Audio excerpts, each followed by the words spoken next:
menangani permasalahan sampah yang kian membuat resah, Universitas Syiah Kuala melalui Bank Sampah Unsyah atau BSU meminta masyarakat bergerak untuk mengatasi masalah ini. BSU tidak hanya berdampak baik bagi lingkungan, namun limbah sampah bisa diubah menjadi berkah.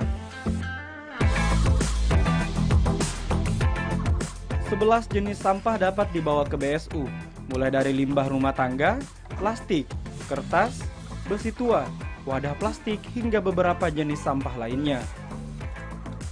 Untuk pengelolaan sampah di BSU, nasabah diwajibkan memilah sampah terlebih dahulu dengan memisahkan sampah organik dan plastik.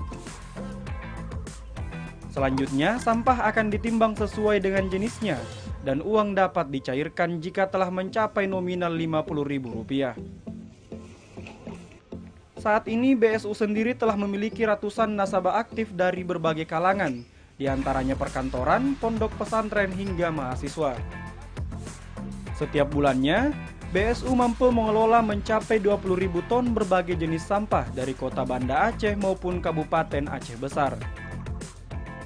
Ketua Bank Sampah Unsyah, Rama Herawati menjelaskan, banyak relawan yang didominasi oleh mahasiswa turut memberikan edukasi kepada masyarakat terkait penyortiran sampah dan mempromosikan keberadaan bank sampah. Ia menambahkan jika dibutuhkan edukasi sejak dini untuk mengatasi permasalahan sampah yang terjadi di masyarakat.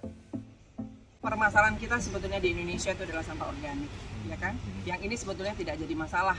Ya, sampah organik ini kalau diselesaikan dengan cepat, ini akan menjadi emas. Ya, ini akan menjadi vitamin tanah kita, ya kan? Tidak perlu ada kimia, campuran kimia di situ, ya. Jadi 70% sampah kita adalah sampah organik. Seandainya ini dipilah dari awal, dari sumbernya, urusan sampah kita tidak ada masalah lagi.